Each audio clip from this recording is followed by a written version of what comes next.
Bonjour, je suis Sébastien Manabel pour lacoulisse.com. Moi je suis comédien, j'étais comédien. Ce qui s'est passé, c'est que j'ai commencé le théâtre, j'étais tout petit, ça a tout de suite été un coup de foudre incroyable et puis une vraie passion. Et au moment du lycée, à cette période-là, j'ai rencontré une vraie compagnie. Qui était d'abord au lycée, puis qui a complètement dépassé le cadre du lycée. On a fait une tournée en Suède, en Allemagne, bref. C'était passionnant, on était tous ados sur les routes de France et de Navarre, et c'était une grande aventure, et c'est là où j'ai su que je voulais en faire mon métier. Et donc j'ai eu une grande expérience empirique du jeu. On a beaucoup joué à cette époque-là. Et à la suite de ça, en fait, moi je n'arrivais pas à comprendre comment on arrivait à pleurer, comment on arrivait à rire, à se mettre en colère, toutes les émotions, cette relation-là aux émotions, la relation au spectateur, la relation au spectacle, ce qui fait que pourquoi le public nous écoute. Donc du coup, j'ai voulu me former, et donc j'ai rencontré différents formateurs. Il y a eu Christian Benedetti au Conservatoire à Marseille, moi à Viva, Sudden Théâtre, et puis j'ai fait beaucoup de techniques de jeu, des petits stages, et notamment sur les techniques de Meissner. Ça a été une grande rencontre, ces techniques de jeu. Et, et en sortant des écoles, en fait, je me suis retrouvé un peu seul en tant qu'acteur, et moi je croyais beaucoup à la capacité je crois beaucoup au travail de l'acteur. Et une vraie, comment dire, être artisan à cet endroit-là. C'est-à-dire, c'est toujours revenir à l'instrument, retravailler, c'est travailler les techniques, c'est voir comment s'améliorer, devenir meilleur au niveau du jeu. Et donc on a créé un collectif qui s'est appelé le groupe Studio.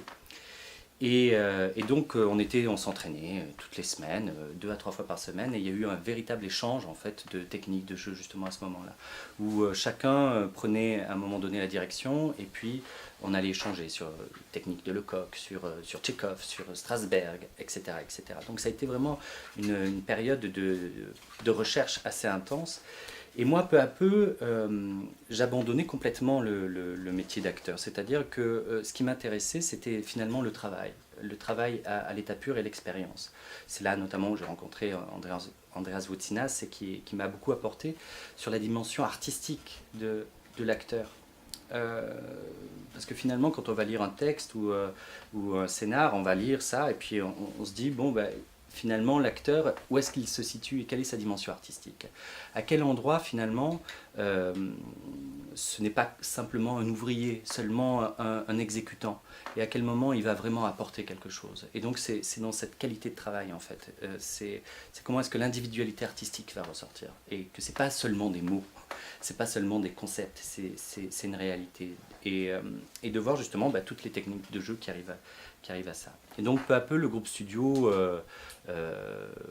c'est devenu un centre de formation que je dirige à l'heure actuelle, où je forme beaucoup de comédiens, et notamment sur un stage qui s'appelle la réussite en casting. Et ce stage sur la réussite en casting, en fait, le casting, c'est un endroit qui est passionnant parce que il y a tout qui se passe à ce moment-là.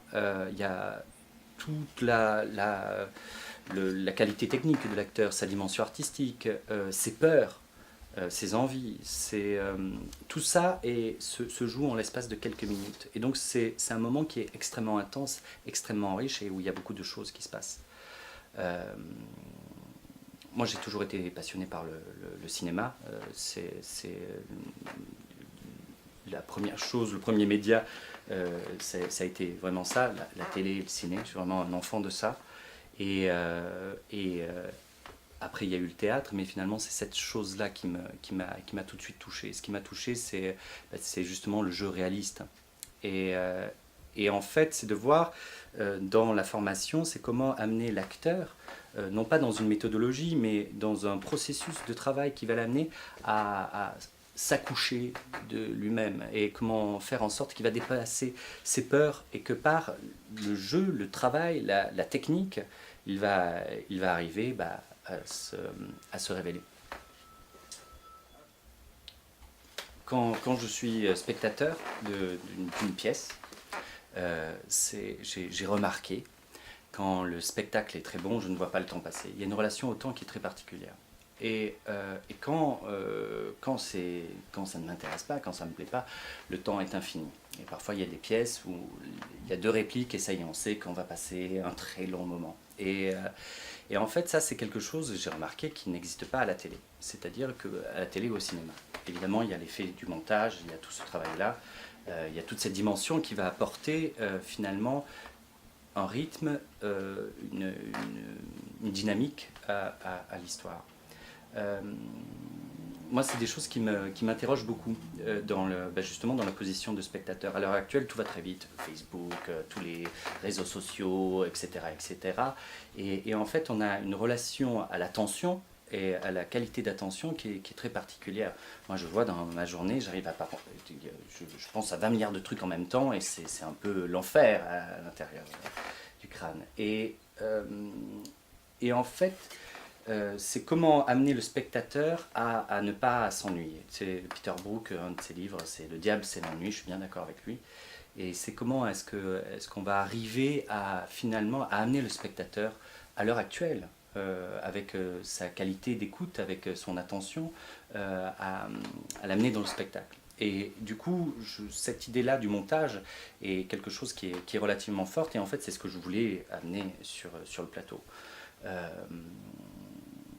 Donc il y a Victor Melki qui est scénographe avec lequel j'ai travaillé et on est arrivé à une idée d'un rideau qui va bouger, qui va s'ouvrir, se fermer et qui va nous permettre tout au long de la pièce en fait de travailler avec les différents espaces, les différents temps et d'amener justement cette chose-là, cette dimension. Dans la pièce, il y a tout un univers qui est lié à Elvis, qui est lié à ces années 50, 60, sur le cinéma aussi. Il y a beaucoup de références cinématographiques, et c'est ça que je voulais ramener aussi sur le plateau. Non seulement dans le jeu, mais aussi dans l'aspect montage, les cuts, comment on va amener l'attention du spectateur à tel endroit, puis à un moment donné, paf, la scène repart là, et c'est d'arriver à l'amener, à l'attirer, à lui donner un rythme aussi, une dimension, et puis pour justement pouvoir avoir des moments plus longs, plus lents, où la relation au temps va être différente, où on n'est pas que dans un processus non plus d'identification qu'il peut y avoir justement à la télé, où on s'identifie énormément, et c'est ce qu'on va amener. Et là, c'est aussi c'est utiliser le processus de distanciation, c'est-à-dire à la fois être dans un jeu extrêmement réaliste, et puis d'un coup partir vers de la comédie musicale, vers un rêve, vers des choses qui vont être beaucoup plus surréalistes. Et donc voilà, donc là par rapport à cette pièce,